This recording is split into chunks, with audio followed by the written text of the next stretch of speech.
Hello, I'm Leah Benford reporting on current science from Science North.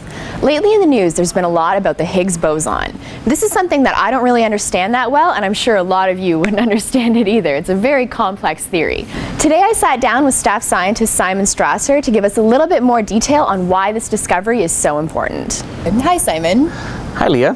So there's been a lot in the news lately about the Higgs boson, and it's something that I don't really understand, so I was wondering if you could help explain it. What is the Higgs boson? Well, good question. So first of all, bosons, that's actually a type of particle, and it stands for Bose-Einstein. So it's a particle that behaves in a particular way, which is different from the way that most particles behave.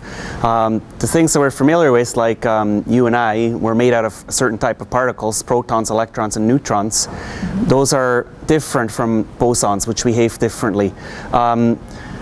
Let's not get into the details of how they work, but what's important is that bosons are more typically responsible for carrying forces. So we think that the bosons are what communicates the force. So for example, we know that gravity exists, but how's gravity communicated between objects? So there's a particle called the graviton that we think actually carries the information of gravity, and that is a type of boson. The Higgs boson is another example of a particle like that. Wow.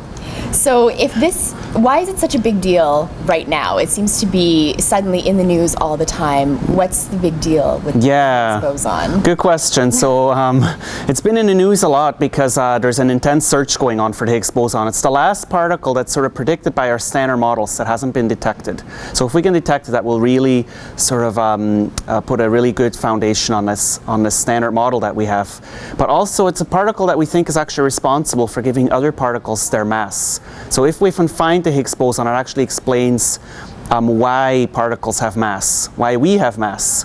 So it's actually a pretty fundamental sort of question that we can answer if we can find this Higgs boson. I'd say.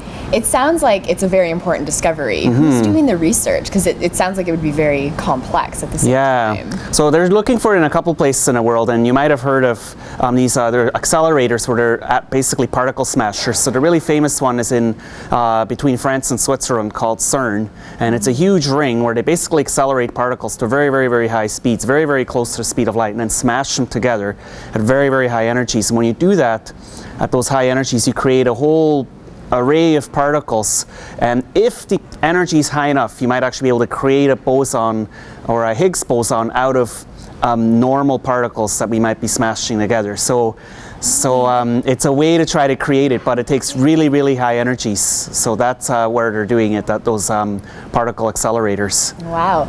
I've heard it called God's particle in the news. Does that have something to do with religion or something to do with the scientists, or what does that actually mean? Actually, a lot of scientists are really unhappy about that nomer.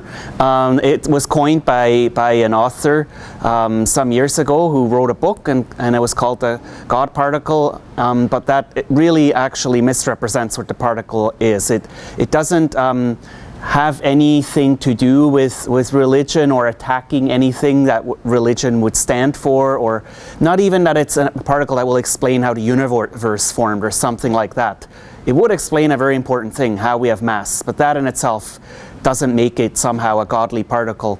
And it certainly is also not a particle that's actually unifying all our theories. So you might have heard that we're trying to actually unify gravity with the rest of the theories that we have for the universe, which there's 4 forces. The other ones are electromagnetism that we're quite familiar with, and then there's the strong and weak force, which are important for atoms, for atomic physics, but we have never been able to combine all those forces sort of into one theory, but the Higgs boson is not going to allow us to do that. So it would be more appropriate to call something a big name like a God particle if it really was doing that for us, but it's an inappropriate name anyways. Okay, well that makes sense. Now just to wrap this up, do you think that they're close to finding this Higgs boson, or do you think it's still something that's going to take a lot more research? No, that's actually a good question, and that's partly the reason why it's in the news so much right now is CERN, this accelerator, has been ramping up a new experiment with very, very high energies, and they're actually getting very close to detecting it. In fact,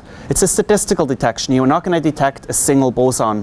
What they're doing is they're basically have to look at the statistics of a large number of experiments, and if the boson exists, it's going to gradually emerge in the data. And right now, they're actually found a peak in the data that corresponds with a 95% probability that we've detected the boson. So that's a really high chance. But it could still be at 95%, that could still be that it's a sort of a peak in the noise, and that as they get more data, it's going to go away.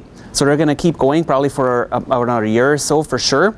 And at that point, if the peak persists and gets stronger, then we're going to have a definite announcement that the Higgs boson has been detected. Wow, it's exciting. Yep. Well, thank you very much, Simon. I learned a lot, and I hope they find it soon. Yeah, me too.